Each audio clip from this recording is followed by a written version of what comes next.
تو آپ یہ نظم ہے خواب آزادی،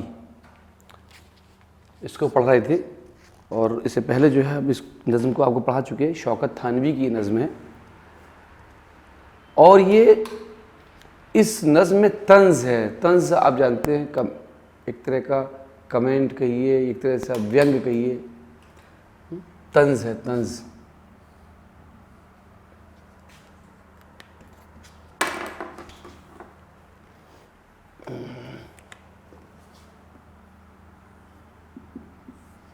طنز۔ اب میں آپ کو اس کو ورڈ میننگ اور واحد جمع، اپوزٹ، یہ سب چیزیں لکھواتا ہوں۔ اپنی آزادی کا دیکھا خواب میں نے رات کو، متضاد لکھیں گے یہاں۔ آزادی کا الٹا کیا ہوگا؟ قید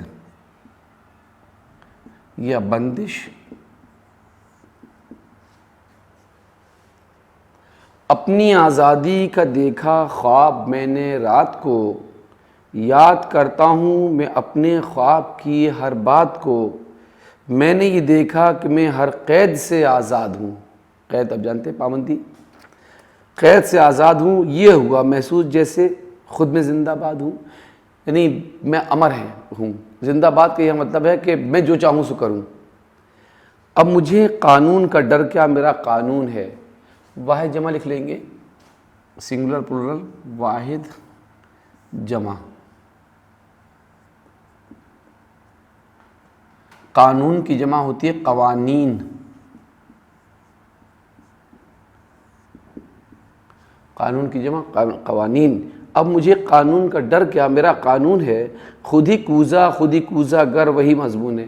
کوزہ کسے کہتے ہیں؟ مٹی کے پیالے کو۔ کوزہ گر کسے کہتے ہیں؟ مٹی کے پیالہ بنانے والا، یعنی کمہار۔ وہی مضمون ہے، یعنی وہی بات۔ کوزہ یہاں لکھیں گے، ورڈ میننگ لکھ لیا، مترادف، کوزہ مٹی کا برتن یا مٹی کا پیالہ، بلکہ مٹی کا پیالہ ہی لکھیے، برتن تو کئی چیزیں ہو جائیں گی۔ مٹی کا پیالہ، کوزہ گر، کمہار یا مٹی کا پیالہ بنانے والا۔ مضمون، ٹاپک، تو مضمون کی جمع ہوتی ہے مضامین۔ مضمون کی جمع مضامین۔ اب مجھے قانون کا ڈر کیا، میرا قانون ہے۔ خود ہی کوزہ گر وہی مضمون ہے۔ جتنی تھی پابندیاں وہ خود میری پابند ہیں، یعنی جو مجھ پہ پابندیاں تھیں اب وہ میری پابند ہو گئیں، جو میں چاہوں کروں۔ وہ جو مائی باپ تھے، کون؟ انگریز لوگ، حاکم مجھ پہ حکومت کرتے تھے، وہ سب فرزند ہیں، اب وہ سب میرے غلام ہو گئے۔ ویسے فرزند کے معنی ہوتے ہیں بیٹا، لیکن یہاں مطلب ہے غلام کے۔ فرزند، فرزند کے معنی بیٹا ہے، لیکن یہاں فرزند کے معنی غلام ہے، کہ بیٹا بھی تو ظاہر ہے کہنا مانتا ہے، آرڈر فالو کرتا ہے، فرما بردار ہوتا ہے۔ حاکم کی جمع کیا ہوتی ہے؟ حاکم کی جمع ہوتی ہے حکام۔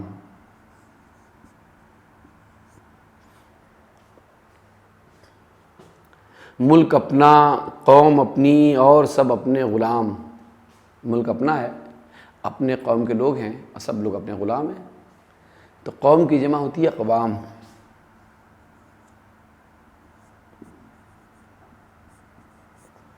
قوم کی جمع اقوام۔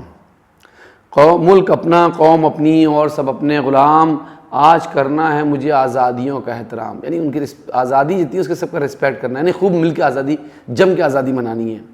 جس جگہ لکھا ہے مت تھوکو، میں تھوکوں گا ضرور، اب سزا وارے سزا ہوگا نہ کوئی بھی قصور، یعنی جس جرم پہ، جس قصور پہ کوئی سزا دی جاتی ہے تو اب سزا نہیں دی جائے گی، اب سزا وارے سزا، یعنی سزا کے لائق بھی نہیں ہوگی، جو سزا کے لائق تھی وہ سزا بھی نہیں ہوگی۔ اب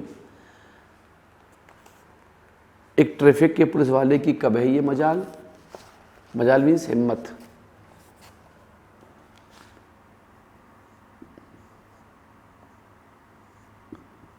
ہمت یا جرت. ایک ٹریفک کے پولیس والے کی ہے کب ہے یہ مجال وہ مجھے روکوں میں رک جاؤں، یہ خواب و خیال. یہ سب خیال کی باتیں ہیں، بس سوچنے کی بات ہے. میں ایسا کبھی نہیں ہو سکتا. میری سڑکیں ہیں تو میں جس طرح بھی چاہوں چلوں، جس جگہ چاہوں رکوں اور جس جگہ چاہوں مڑوں. سائیکل کی رات میں بتی جلاؤں کس لیے، ناز اس قانون کے آخر اٹھاؤں کس لیے. یہ نخرے، میں تو اس قانون کے نہیں اٹھا رہا. ریل اپنی ہے تو آخر کیوں ٹکٹ لیتا پھروں. جب ہماری ریلیں ہیں تو ہم ٹکٹ کیوں لیں، ہم تو آزاد ہو گئے.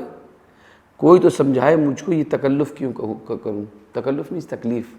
میں کیوں یہ تکلیف اٹھاؤں. کیوں نہ رشوت لوں کہ جب حاکم ہوں میں سرکار کا. جب اپنی سرکار کا میں حاکم ہو گیا، آفیسر ہو گیا، ہر آدمی آفیسر ہو گیا، تو پھر میں تو رشوت لوں گا.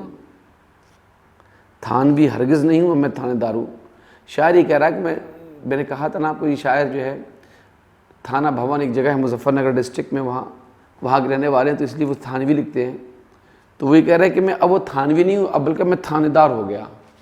یہ انہوں نے دو لفظ کو، ایک لفظ کو دو معنی پیدا کیے. چور بازاری کروں یا شاہ بازاری کروں. چور بازاری جانتے ہیں، سامان چوری کا سامان خریدنا بیچنا. شاہ بازاری ایمانداری. مجھ کو حق ہے جس طرح چاہوں میں اپنا گھر بھروں. حق کی جمع ہوتی ہے حقوق. حق کی جمع حقوق.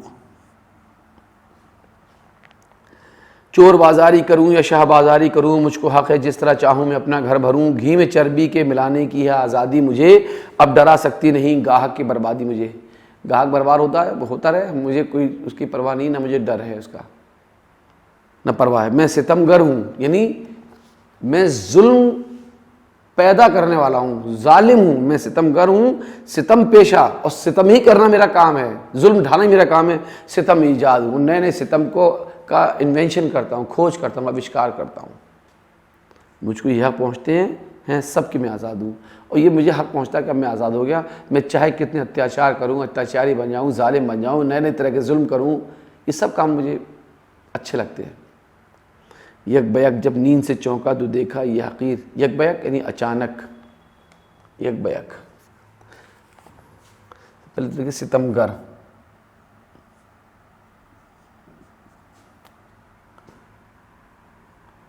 ستم ایجاد کرنے والا. ستم کی مینس ظلم. ستم پیشہ جس کا کام ہی ستم کرنا ہو. یک بیک. یک بیک. یک بیک یعنی اچانک، ایک دم. حقیر کے معنی ہوتے ہیں چھوٹا، نیچ، پست. حقیر چھوٹا، عمر میں چھوٹا نہیں بلکہ کوالٹی میں چھوٹا. حقیر.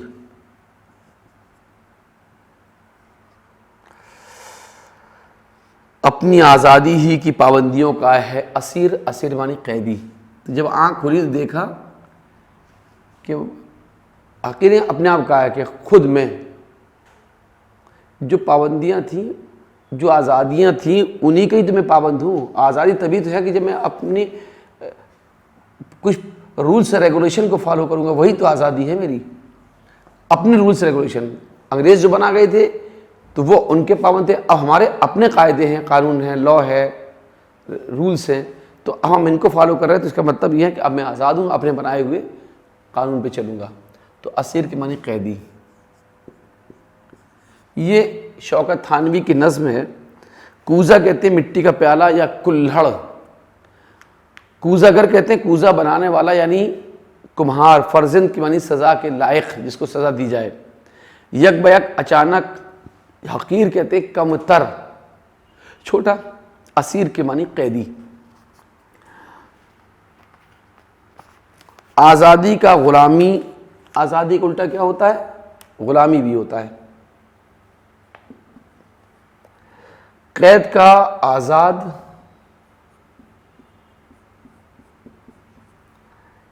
زندہ باد کا الٹا مرد آباد.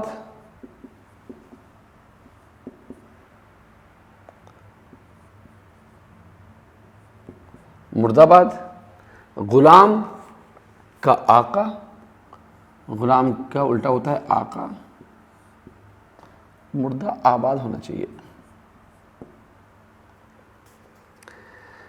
اور بربادی کا آبادی,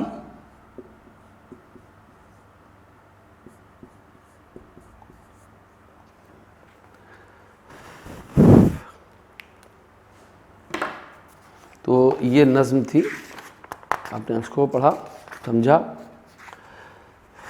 دیکھیے ایک چیز اور ہم آپ کو بتا دیں, یہاں ایک لفظ ہے ہم نوالا, یعنی جب دو لوگ ایک ساتھ کھانا کھائیں بیٹھ کے تو اس کو کہتے ہیں ہم نوالا. ہم مشرب یعنی ایک ساتھ بیٹھ کے پینے والے, ہم مشرب. اور ہم خیال یعنی ایک ہی طرح کی بات سوچنے والے, ایک مزاج, ایک سوبھاؤ رکھنے والے, ایک وچار رکھنے والے. یہ سب مرکب الفاظ میں, اس سے پہلے بھی آپ کو بتایا تھا, دو لفظوں کو جوڑ کے جو نیا لفظ بنا لیتے ہیں اس کو مرکب الفاظ کہتے ہیں.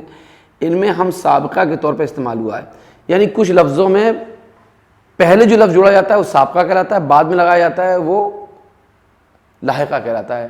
جیسے عزت دار, منصب دار, عہدے دار, تھانے دار, چوکی دار, اس میں سب میں دار لگا رہے ہیں تو یہ لاحقہ کہلاتا ہے. مرکب تو ہے لیکن لاحقہ, یعنی دار اس کے بعد لگ رہا ہے.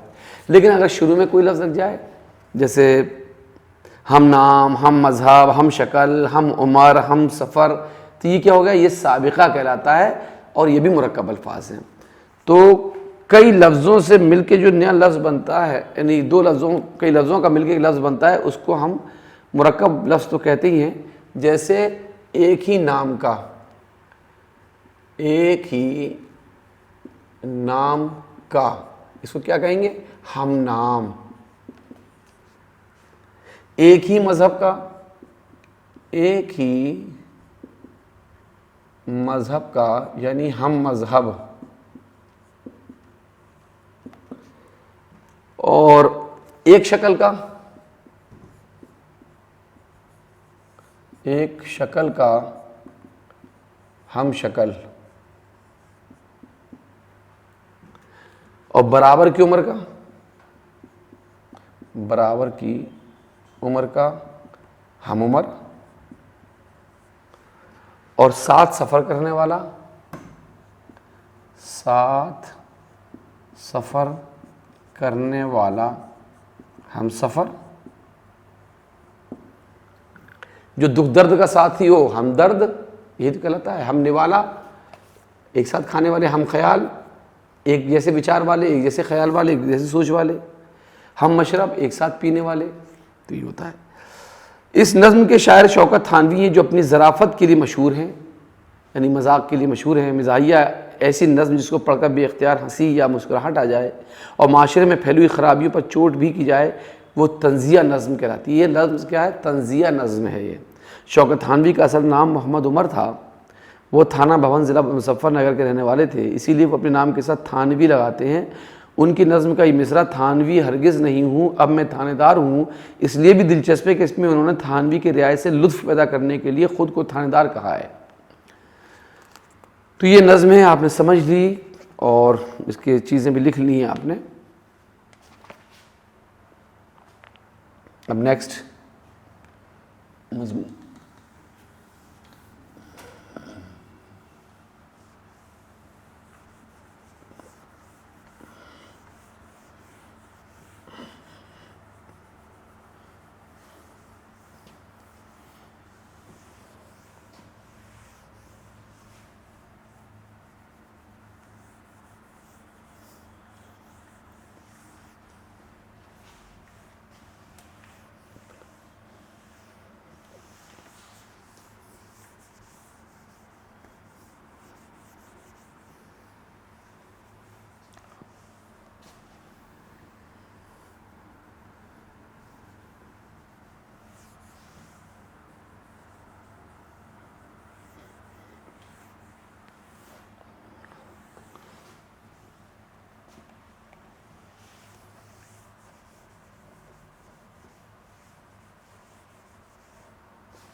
دیکھیے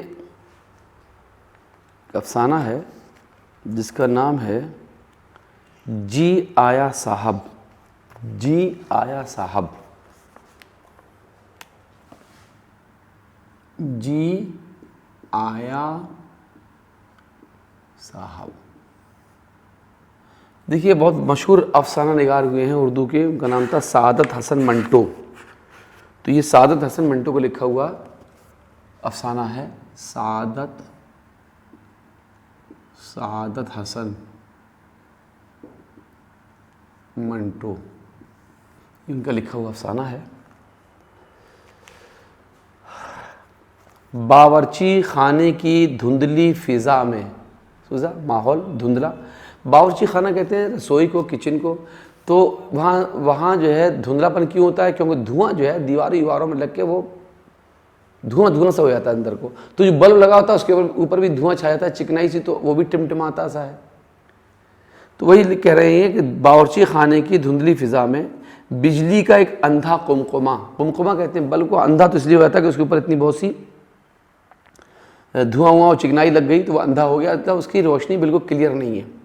باورچی خانے کی دھندلی فضا میں بجلی کا ایک اندھا قمقمہ چراغ گور کی مانند.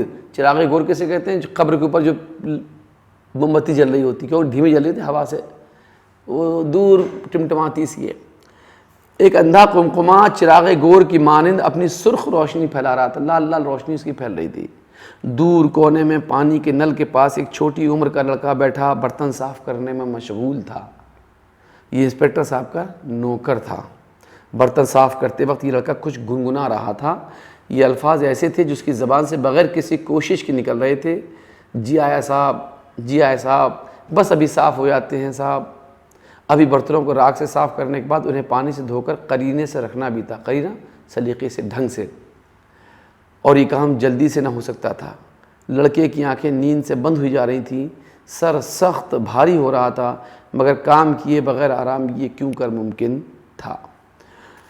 باورچی خانہ وہ کمرہ جس میں کھانا بنتا ہے. دھندلی فضا میں، یہاں لکھیے مترادف میننگ، فضا ماحول،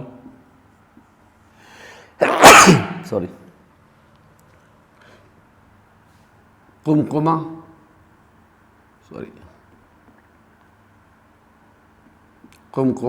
بلب،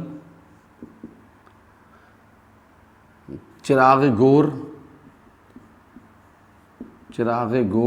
گور کہتے ہیں قبر کو. تو قبر پر قبر کا چراغ، یہ اضافت ہے. چراغ گور تو قبر کا چراغ.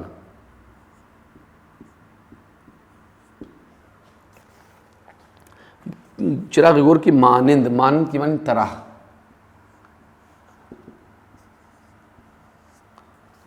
مانند اپنی سرخ روشنی پھیلا رہا تھا. دور کونے میں پانی کے نل کے پاس ایک چھوٹی عمر کا لڑکا بیٹھا برتن صاف کرنے میں مشغول تھا. یہ انسپکٹر صاحب کا نوکر تھا. نوکر کا الٹا کیا ہوتا ہے بھائی؟ متضاد. نوکر کا الٹا ہوتا ہے مالک.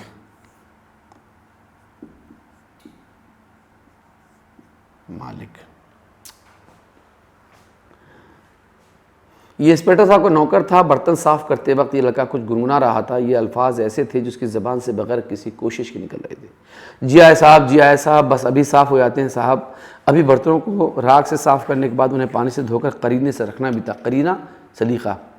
اور یہ کام جلدی سے نہ ہو سکتا تھا. لڑکے کی آنکھیں نیند سے بند ہوئی جا رہی تھیں. سر سخت بھاری ہو رہا تھا، مگر یہ کام کیے بغیر آرام یہ کیوں کر ممکن تھا. دفتن لڑکے نے، دفتن کہتے ہیں اچانک. دفتن، دال فے عین تے الف، دفعتن ایسی لکھا جائے گا. دفتن ایک دم یا اچانک. دفتن لڑکے نے نیند کے ناقابل مغلوب حملے کو. ناقابل مغلوب یعنی اپنے اوپر نیند کو حاوی نہ ہونے دینا. ناقابل مغلوب، وہی مغلوب مفعول جس پر کام کا اثر پڑے. تو اس پر نیند کا اثر پڑ رہا نا، تو ناقابل مغلوب یعنی جس کو حاوی نہیں ہونے دینا ہے، ناقابل مغلوب حملے کو محسوس کرتے ہوئے اپنے جسم کو ایک جنبش دی. جنبش کہتے ہیں حرکت، جنبش.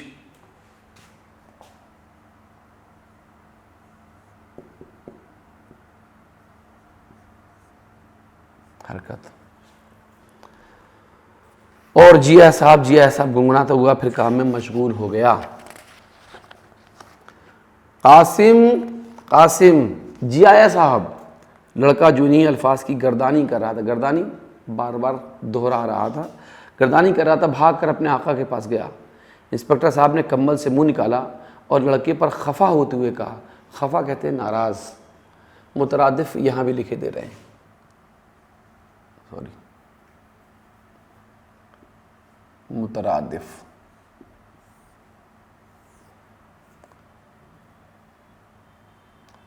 خفا، ناراض.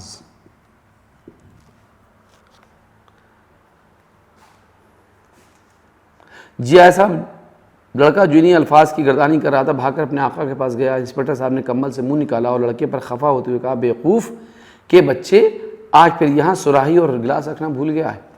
ابھی لایا صاحب کمرے میں سراہی اور گلاس رکھنے کے بعد وہ ابھی برتن صاف کرنے کے لیے بیٹھا ہی تھا کہ پھر اس کے کمرے میں سے آواز آئی. قاسم جی آئے صاحب. قاسم بھاگتا ہوا اپنے آقا کے پاس گیا. بمبئی کا پانی کس قدر خراب ہے، جاؤ پارسی کے ہوٹل سے سوڈا لے کر آؤ. پارسی ایک الگ ریلیجس کے لوگ ہوتے ہیں، جو لوگ آگ کی پوجا کرتے ہیں، پارسی لوگ ہوتے ہیں. جاؤ پارسی کے ہوٹل سے سوڈا لے کر آؤ. بس بھاگے جاؤ، سخت پیاس لگ رہی ہے. بہت اچھا صاحب. قاسم بھاگا ہوا گیا اور پارسی کے ہوٹل سے، جو گھر سے قریباً نصف میل کے فاصلے پر واقع تھا. نصف میل، آدھا میل. نصف کے معنی آدھا، نصف آدھا میل کے فاصلے پر واقع تھا. سوڈے کی بوتل لے آیا اور اپنے آقا کو گلاس میں ڈال کر دے دی. اب تم جاؤ، مگر اس وقت کیا کر رہے ہو؟ برتن صاف نہیں ہوئے کیا؟ ابھی صاف ہوتے ہیں صاحب. اور ہاں، برتن صاف کرنے کے بعد میرے سیاہ بوٹ کو پالش کر دینا. سیاہ بوٹ، کالے جوتے. سیاہ معنی کالے، سیاہ کالا. اور سیاہ کا الٹا کیا ہوتا ہے؟ سفید. اب بوٹ کی معنی جوتے. سیاہ بوٹ کو پالش کر دینا، مگر دیکھنا احتیاط رہے چمڑے پر کوئی خراش نہ آئے، ورنہ. خراش معنی کھروچ.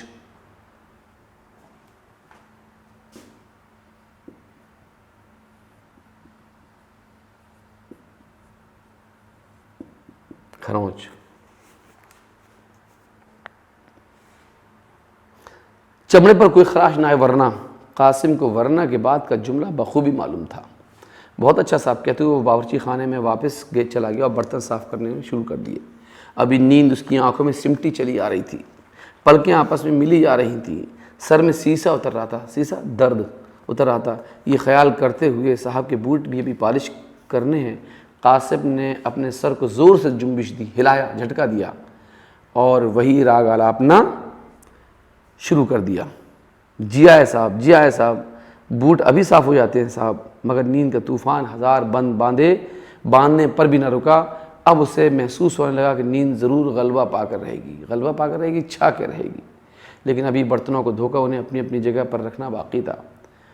اس وقت ایک عجیب خیال اس کے دماغ میں آیا. بھاڑ میں جائیں برتن اور چولہے میں جائے بوٹ، کیوں نہ تھوڑی دیر اسی جگہ پر سو جاؤں. اور پھر چند لمحات آرام کے بعد. لمحہ کہتے ہیں چھڑ پل، تو لمحہ کی جمع ہوتی ہے لمحات. لمحہ واحد جمع،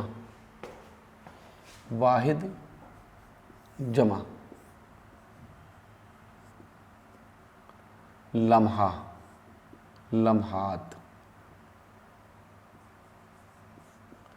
لمحات. اس کے کان بوٹ کی آوازوں سے گونج اٹھے. بہت اچھا صاحب، ابھی پالش کرتا ہوں. بڑبڑاتا ہوا قاسم بستر پر سے اٹھا، جیسے اس کے آقا نے ابھی بوٹ روغن کرنے کے لیے حکم دیا ہے. ابھی قاسم بوٹ کے ایک پیر بھی اچھی طرح پالش نہ کرنے پایا تھا کہ نیند کے غالباً اسے وہیں پر سلا دیا. صبح جب انسپکٹر صاحب نے اپنے نوکر کو باہر برآمدے میں بوٹوں کے پاس سویا ہوا دیکھا تو اسے ٹھوکر مار کر جگاتے ہوئے کہا، یہ سور کی طرح یہاں بے ہوش پڑا ہے. اب مجھے خیال تھا کہ اس نے بوٹ صاف کر دیے ہوں گے، نمک حرام قاسم۔ جی آئے صاحب، قاسم کے منہ سے اتنا ہی نکلا تھا کہ اس نے اپنے ہاتھ میں بوٹ صاف کرنے کا برش دیکھا، فوراً اس معاملے کو سمجھتے ہوئے اس نے لرزتی ہوئی آواز میں، کانپتی ہوئی آواز میں کہا، میں سو گیا تھا صاحب، مگر بوٹ ابھی پالش ہوتے ہیں صاحب۔ یہ کہتے ہوئے اس نے جلدی جلدی بوٹ کو برش سے رگڑنا شروع کر دیا۔ قاسم، جی آئے صاحب۔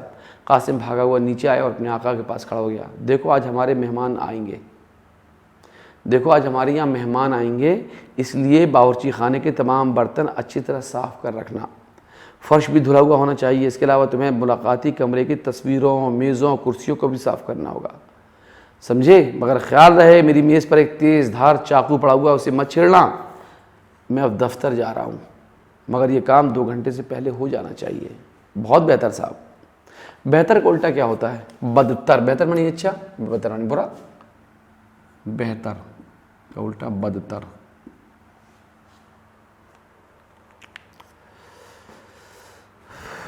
انسپکٹر صاحب دفتر چلے گئے، قاسم باورچی خانہ صاف کرنے میں مشغول ہو گیا۔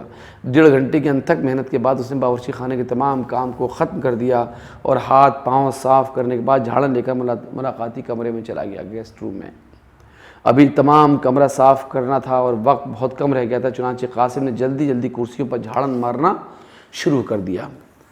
ابھی وہ کرسیوں کا کام ختم کرنے کے بعد میز صاف کرنے جا رہا تھا کہ اسے یک خیال آیا، یعنی اچانک خیال آیا، آج مہمان آ رہے ہیں، خدا معلوم کتنے برتن صاف کرنا پڑیں گے، اور ایک نیند کم وقت کتنا ستا رہی ہے، مجھ سے تو کچھ بھی نہ ہو سکے گا۔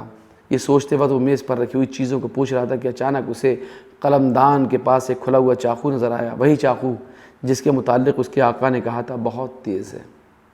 چاقو کا دیکھنا کیا تھا کہ اس کی زبان پر لفظ خود بخود جاری ہو گئے، چاقو، تیز دھار چاقو، یہی تمہاری مصیبت کو ختم کر سکتا ہے۔ مصیبت کی جمع ہوتی ہے مصائب۔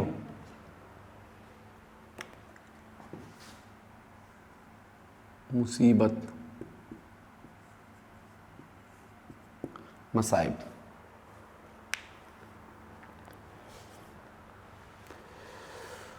کچھ اور سوچے بغیر قاسم نے تیز دھار چاقو اٹھا، اپنی انگلی پر پھیر لیا۔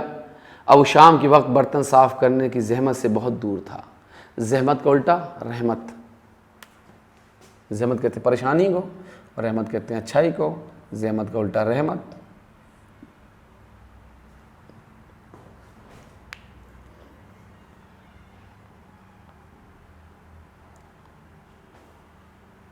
اور نیند پیاری پیاری اب اسے بآسانی نصیب ہو سکتی تھی۔ انگلی سے خون کی سرخ دھار بہہ رہی تھی، سامنے والی دوات کی سرخ روشنائی سے بھی کہیں چمکیلی۔ قاسم اس خون کی دھار کو مسرت بھری آنکھوں سے دیکھ رہا تھا، مسرت مانی خوشی خوشی، اور منہ میں ہی گنگنا رہا تھا، نیند نیند پیاری نیند۔ تھوڑی دیر کے بعد وہ بھاگا ہوا اپنے آقا کی بیوی کے پاس گیا، جو زنان خانے میں بیٹھی سلائی کر رہی تھیں، اور اپنی زخمی انگلی دکھا کے کہنے لگا، دیکھیے بیوی جی، ارے قاسم یہ تو نے کیا کیا؟ کمبخت، صاحب کی چاقو کو چھیڑا ہوگا تو نے۔ بیوی جی بس میز صاف کر رہا تھا اور اس نے کاٹ کھایا۔ قاسم ہنس پڑا۔ قاسم اپنی فتح پر زیر لب مسکرا رہا تھا۔ فتح کے معنی جیت، فتح، فتح کہتے ہیں جیت کو، اور فتح کا الٹا ہوتا ہے شکست۔ فتح کا الٹا شکست۔ شکست کی معنی ہار، اور فتح کی جمع ہوتی ہے فتوحات۔ فتح کی جمع ہوتی ہے فتوحات۔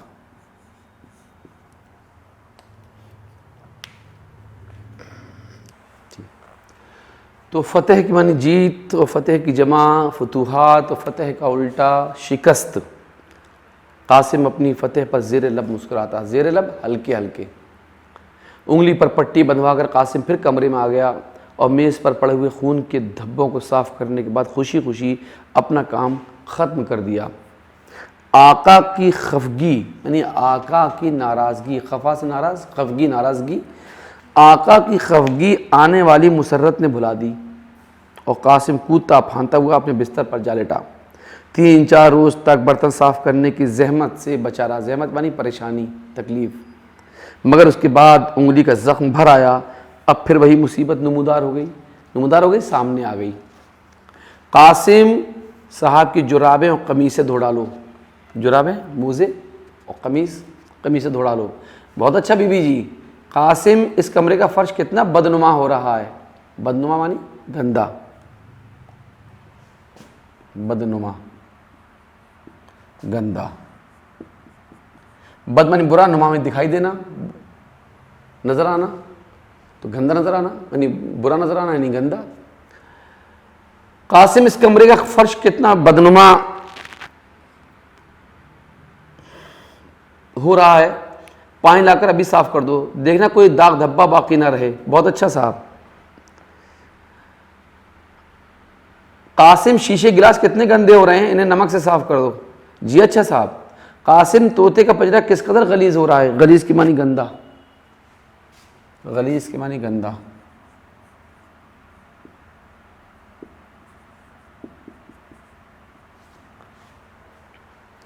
قاسم طوطے کا پنجرہ کس قدر غلیظ ہو رہا ہے, اسے صاف کیوں نہیں کرتے. ابھی کرتا ہوں بی بی جی. قاسم ابھی خاکروب آتا ہے. خاکروب کہتے ہیں صفائی کرنے والا. خاکروب, خاکروب صفائی کرنے والا.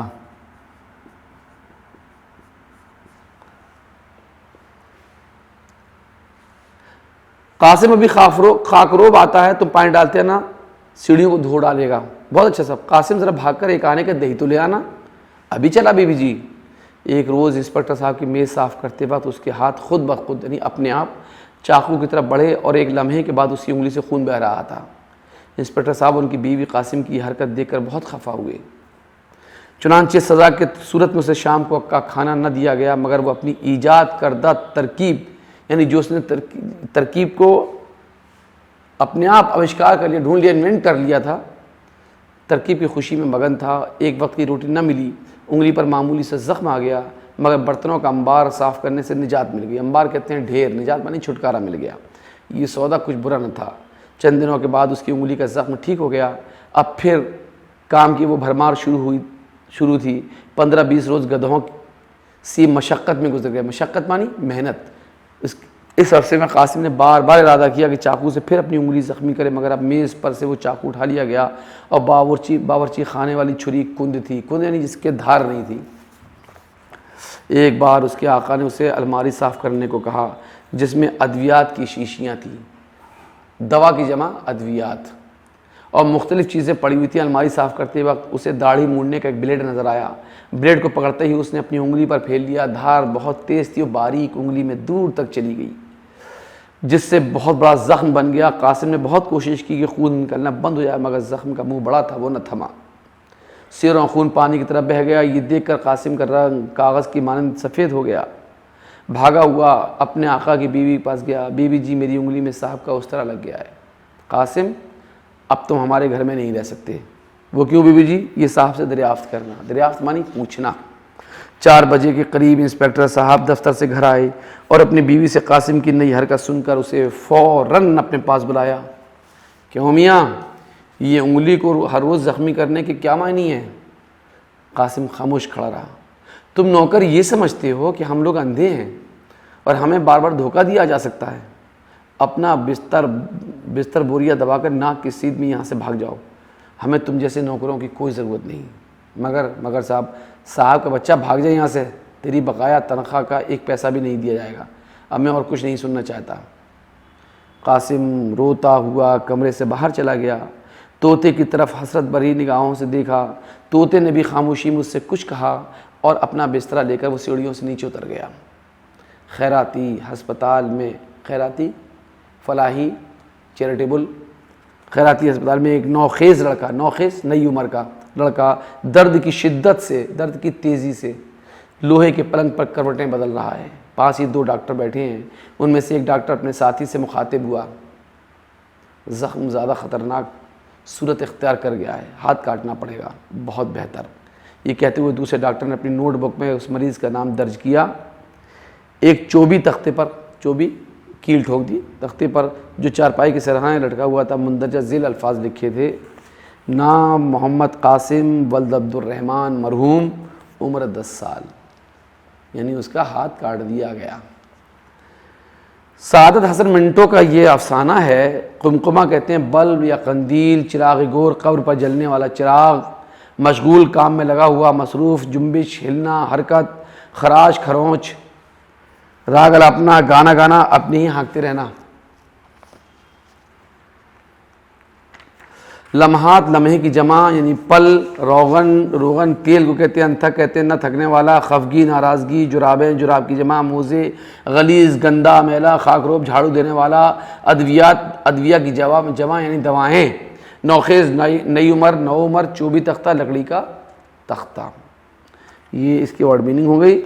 اور فاصلے کی جمع فاصلات، لمحے کی جمع لمحات، حرکت کی جمع حرکات، دوا کی جمع ادویات.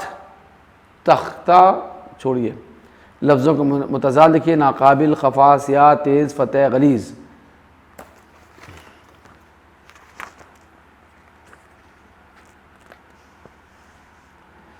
اچھا صاحب، گرامر اس میں دی ہے. اس نے الماری کو صاف کیا.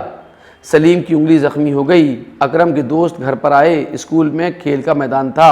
اوپر کے جملوں میں کو، کی، کے اور میں ایسے الفاظ ہیں جن کے الگ کوئی معنی نہیں ہے، لیکن یہ دو لفظوں کے درمیان ایسا تعلق قائم کرتے ہیں کہ اگر یہ نہ ہو تو سارا جملہ بے ربط ہو جائے. تو قواعد میں انہیں حروف ربط کہتے ہیں. کیا کہتے ہیں؟ حروف ربط.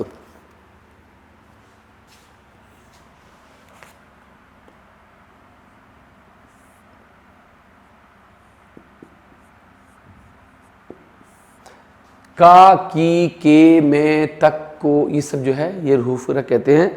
ربط کہتے ہیں. جیسے ہم نے لکھوایا ہے آپ کو، ابھی پڑھایا تھا. سلیم کی انگلی زخمی ہو گئی. اگر کی ہٹا دیں تو سلیم انگلی زخمی ہو گئی تو سمجھ میں نہیں آئے گا. اس نے الماری کو صاف کیا. اس نے الماری صاف کیا. اسکول میں کھیل کا میدان ہے. اسکول کھیل کا میدان ہے. اکرم کے دوست گھر پر آئے. اکرم دوست گھر پر آئے. سمجھ میں نہیں آئے گا. تو اس کے معنی کا، کی ضرورت ہوتی ہے. تو یہ حروف ربط کہلاتے ہیں. کا، کی، کے، کو، تک، میں وغیرہ. یہ کیا کہلاتے ہیں؟ حروف ربط.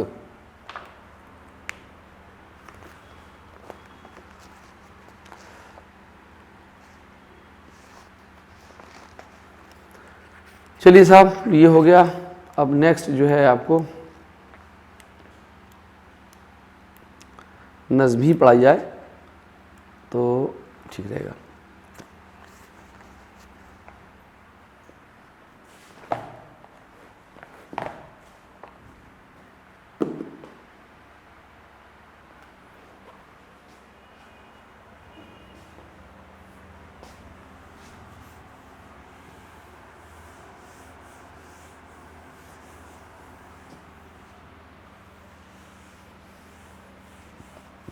سعادت حسن منٹو بہت بڑے افسانہ نگار ہوئے ہیں.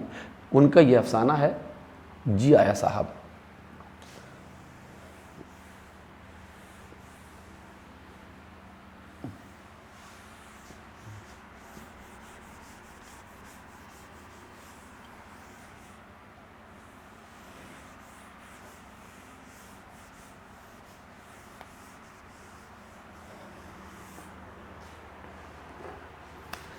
دیکھیے ایک نظم ہے آپ کے یہاں، وہ آزاد نظم کہلاتی ہے. فلسطینی بچے کے لیے لوری.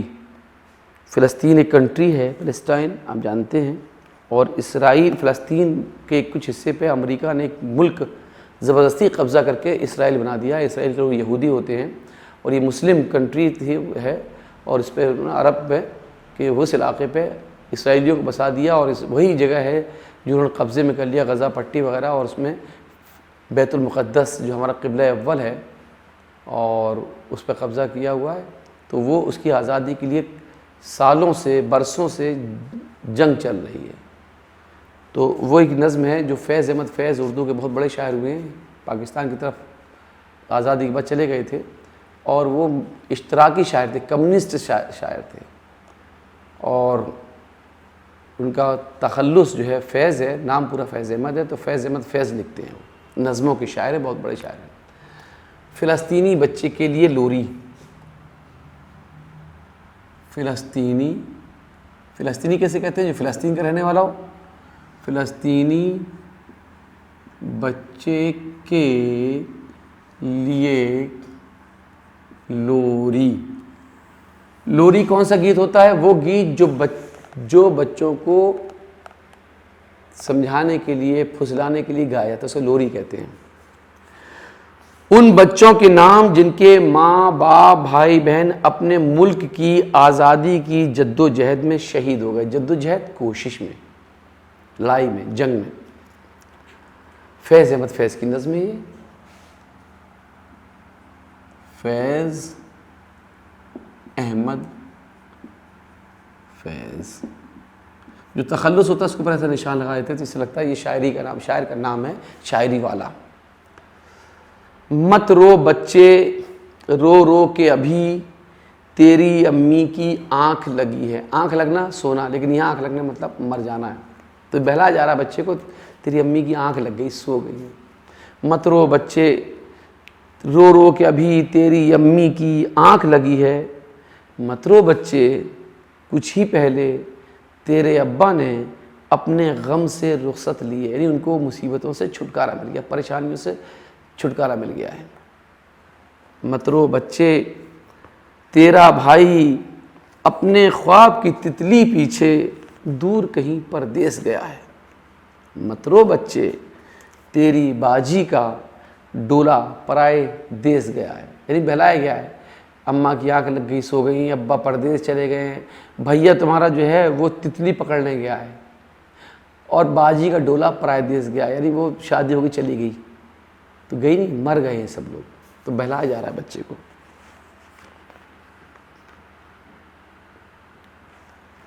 مت رو بچے تیرے آنگن میں مردہ سورج نہلا کے گئے ہیں، چندرما دفنا کے گئے ہیں۔ مت رو بچے امی ابا باجی بھائی چاند اور سورج، تو گر روئے گا تو یہ سب اور بھی تجھ کو رلوائیں گے، تو مسکائے گا تو شاید سارے ایک دن بھیس بدل کر تجھ سے کھیلنے لوٹ آئیں گے۔ بچوں کو بہلایا گیا کہ تم اگر نہیں رہو گے، خوش رہو گے تو یہ لوگ آئیں گے، کسی نہ کسی بہانے تمہارے سے ملنے آئیں گے، تم سے کھیلنے، اگر تم روتے رہو گے تو پھر نہیں آئیں گے۔ تو بچہ اس لالچ میں کہ ہمارے سب لوگ آئیں گے ملنے، تو رونا دھونا چھوڑ دے، مسکرائے۔ یہ فیض احمد فیض کی نظم ہے، اس کے میننگ ہے غم سے رخصت لینا، یعنی رخصت یعنی اجازت، یہاں مراد ہے غم سے نجات پا لینا۔ ڈولا پردیس بڑی ڈولی، چندرما چاند گر اگر کی مختصر، مسکانا مسکرانا، بھیس بدلنا شکل بدلنا۔ متضاد کیا ہوں گے اس کے؟ متضاد، اپوزٹ۔ غم، غم کے الٹا خوشی۔ پردیس، دیس۔ رونا، ہنسنا۔ پرایا، اپنا۔ اور دن، رات۔ ٹھیک، تو یہ فیض احمد فیض کی نظم ہے فلسطینی بچے کے لیے لوری۔ اور دیکھیے مذکر کسے کہتے ہیں آپ جانتے ہیں، میسکولین جینڈر، تو اماں کا مذکر کیا ہوگا؟ اماں تو ظاہر مؤنث ہے، اماں کا مذکر ہوگا ابا۔ رانی کا راجا۔ مینا کا الٹا کیا ہوگا؟ مینا کا مذکر کیا ہوگا؟ طوطا۔ بہن کا بھائی، یہ سب مذکر ہیں۔ لڑکی کا لڑکا، اور بیٹی کا بیٹا، یہ مذکر ہیں جو اب اس کا مؤنث بنا دیا ابا کا اماں، راجا کا رانی، طوطا کا مینا، بھائی کا بہن، لڑکا کا لڑکی، بیٹا کا بیٹی، یہ سب مذکر ہیں۔ ڈولا پردہ نشین عورتوں کی سواری، جو عورتیں پردہ کرتی ہیں ان کی سواری چھوٹی پلنگڑی کے چاروں کونوں میں بانس لگا کر جھولے جیسی بنائی جاتی ہے، اسے ایک لمبی سی بلی یا موٹے بانس میں چھینکے کی طرح لٹکاتے ہیں، اور دو آدمی جنہیں کہار کہتے ہیں اس لکڑی کے دونوں سرے جو اپنے کندھوں پر اٹھا کے چلتے ہیں۔ سواری چھوٹی ہو تو ڈولی اور بڑی ہو تو ڈولا کہلاتی ہے۔ ڈولا شادی بیاہ میں کام آتا ہے، اس میں دلہن کو بٹھا کر رخصت کرتے ہیں۔ پینس یا اور پالکی بھی ڈولی ہی کی قسمیں ہیں، ان میں عورتوں کے علاوہ مرد بھی بیٹھا کرتے تھے، اب یہ سواریاں بہت کم استعمال ہوتی ہیں۔ اس نظم میں فلسطین کی جنگ آزادی میں شہید ہونے والوں کو یاد کیا گیا ہے۔ بچے کے ماں باپ بھائی و بہن سب شہید ہو چکے ہیں۔ شاعر بچے کو تسلی دے رہا ہے اور مسکرانے کی تلقین کر رہا ہے، ہدایت دے رہا ہے۔ یہاں شاعر نے بڑے خوبصورت انداز میں ہر ایک کی شہادت کا ذکر کیا ہے۔ ماں کے لیے شاعر کہتا ہے کہ تیری اماں کی آنکھ لگی ہے، آنکھ لگنا سے مراد یہاں ابدی نیند سونا ہے، یعنی ہمیشہ کے لیے سونا ہے۔ اسی طرح ابا کا ذکر کرتے ہوئے شاعر کہتا ہے کہ تیرے ابا نے غم سے رخصت لی ہے۔ مرنے کے بعد انسان کو خوشی اور غم کا کوئی شعور نہیں رہ جاتا، اس لیے شاعر کہتا ہے کہ ان کے غم اب ختم ہو گئے ہیں۔ بھائی کا ذکر کرتے ہوئے شاعر کہتا ہے کہ وہ دور کہیں پردیس گیا ہے، مراد یہ کہ انتقال کر کے اس دنیا سے چلا گیا ہے۔ اسی طرح بہن کے بارے میں کیا کہتا ہے کہ اس کا ڈولہ پرائے دیس گیا ہے۔ یہاں بھی مراد دیس سے مراد دوسری دنیا یعنی عاقبت ہے، دوسری دنیا اللہ میاں کی دنیا۔ اس نظم میں سورج و چاند کو استعارے کے طور پر استعمال کیا گیا ہے۔ استعارہ کہتے ہیں، استعارہ اور ایک ہوتا ہے تشبیہ۔ جب ایک چیز سے کسی دوسری چیز کی مثال دی جائے اسے تشبیہ کہتے ہیں۔ چاند سا چہرہ، پھول سا مکھڑا، تو اس میں چاند سا جو لفظ آیا ہے، پھول سا جو آیا ہے، شیر کی طرح جو آیا ہے، یہ کیا ہو گیا؟ یہ تشبیہ ہو گئی، تو مثال۔ لیکن جسے مثال نہ دی جائے بلکہ اس کو ویسے ہی بنایا جائے، میرا بھائی شیر ہے، شیر کی طرح نہیں ہے، میرا بھائی شیر ہے، اس کو کہتے ہیں استعارہ۔ یا یہ کہیں تم چاند ہو، تم چاند جیسی نہیں ہو بلکہ تم چاند ہو، تم پھول ہو، تم گلاب ہو، تو یہ کیا کہلائیں گے؟ استعارہ۔ اس طرح نہ بتایا کر وہی بتا دیا جائے تو اس کو استعارہ کہتے ہیں۔ تو اس میں کیا چاند سورج کو اسی لیے کہا گیا استعارے کے طور پہ استعمال ہوئے ہیں، یعنی اس کو وہی بتایا دیا گیا ہے۔ مت رو بچے، امی ابا باجی بھائی چاند و سورج، تو اگر روئے گا تو یہ سب اور بھی تجھ کو روائیں گے، تو مسکائے گا تو شاید سارے ایک دن بھیس بدل کر تجھ سے کھیلنے لوٹائیں گے۔ تو استعارہ کہتے ہیں وہی چیز وہی بتا دینا، اور تشبیہ اس طرح کی مثال دینا۔ فلسطین کی جنگ آزادی میں جو شہید ہوئے یہاں انہیں فلسطینی شہیدوں کو چاند و سورج کہا گیا ہے۔ اس نظم کا پیغام یہ ہے، میسج یہ ہے کہ اگر ہم وطن کی راہ میں شہید ہونے والوں کی موت کو خوشی سے قبول کر لیں تو وہ شہید ہونے والے ہماری اپنی ہستی میں پھر سے زندہ ہو جاتے ہیں اور ان کی جدائی کا غم دور ہو جاتا ہے۔ فیض احمد فیض کی نظم آپ نے سمجھ لی ہے۔ فلسطینی بچے کے لیے لوری وہ گیت جو بچوں کو بہلانے پھسلانے کے لیے ہوتا ہے۔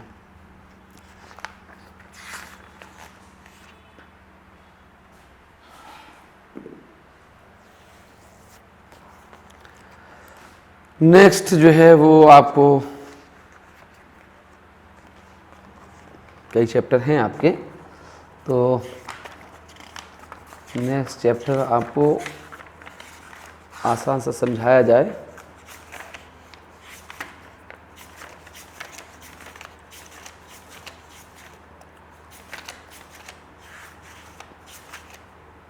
ہاں ایک نظم اور ہے، بہت اچھی نظم ہے، اس کو سمجھ لیجیے آپ۔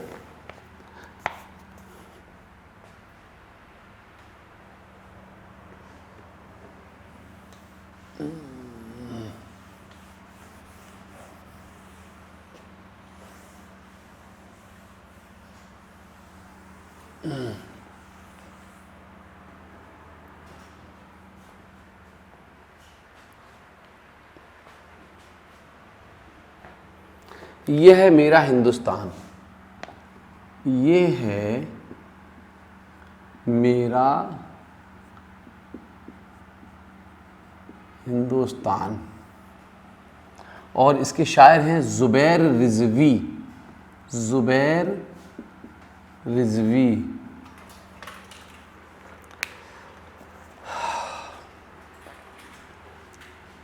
یہ ہے میرا ہندوستان میرے سپنوں کا جہان، اس سے پیار مجھ کو۔ سمجھ میں آئی بات؟ یہ ہندوستان جو ہے میرے سپنوں کا جہان ہے، یہ ہے میرا ہندوستان میرے سپنوں کا جہان، اس سے پیار مجھ کو، ہنستا گاتا جیون اس کا دھوم مچاتے موسم۔ جیون کی معنی زندگی، لائف، جیون مترادف۔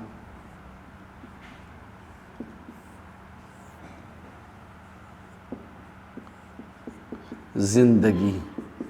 ہنستا گاتا جیون اس کا دھوم مچاتے موسم, گنگا جمنا کی لہروں میں 7 سروں کا سرگم.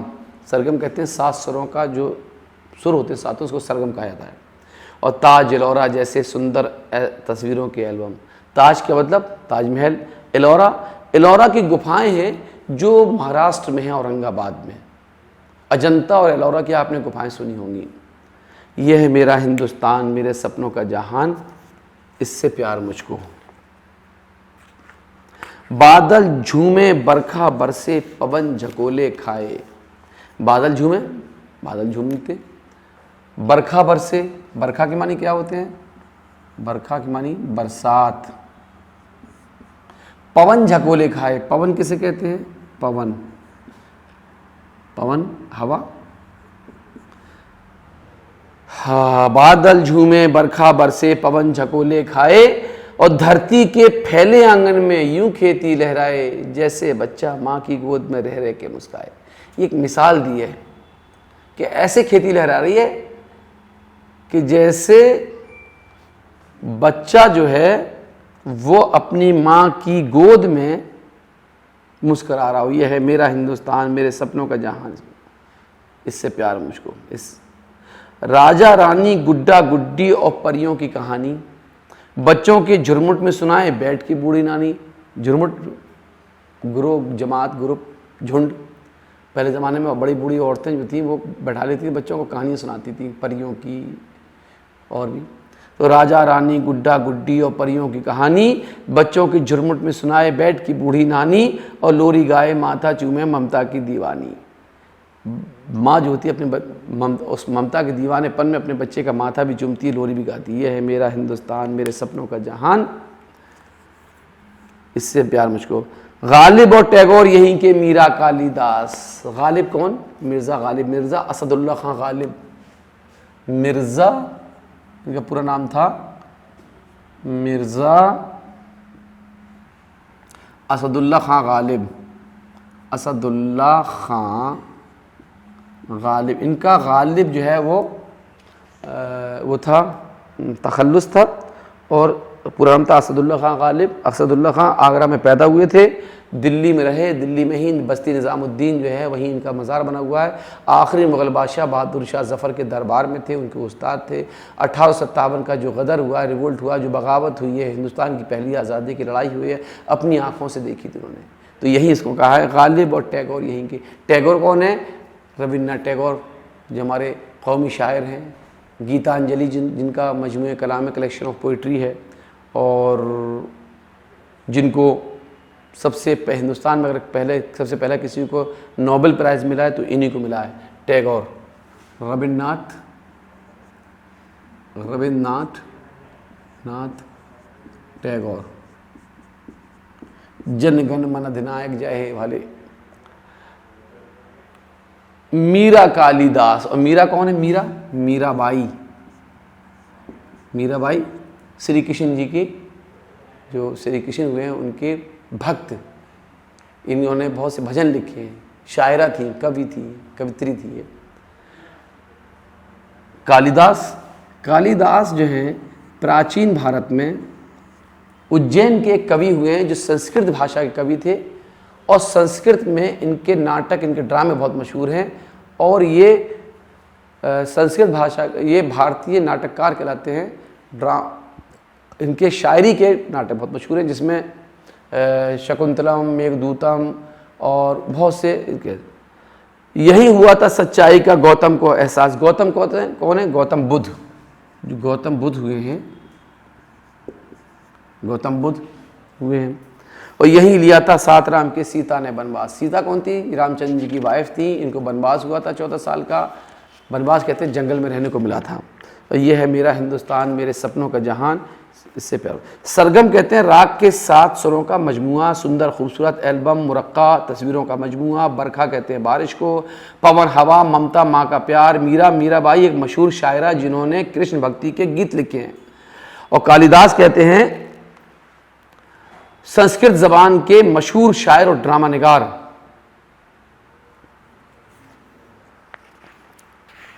موسم, سرگم, البم, اس گیت کے پہلے بند میں موسم، سرگم، البم، قافیے استعمال ہوئے ہیں۔ قافیے کسے کہتے ہیں؟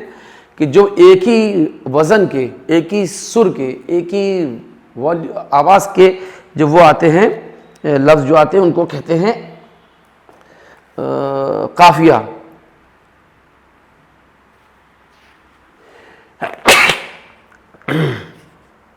اس گیت میں شاعر نے خوبصورت تشبیہات کا استعمال کیا۔ تشبیہات یعنی مثالیں، بھی ہم نے تشبیہ بتائی ہے آپ کو، اس کی جمع ہوتی تشبیہات۔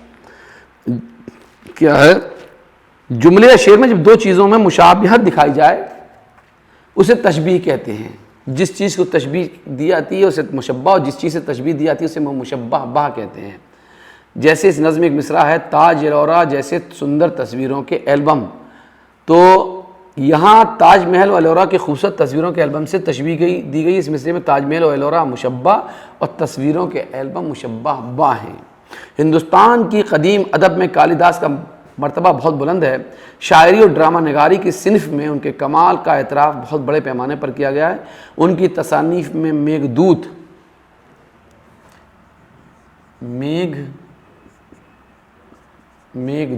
یہ ان کے شاعری ہیں،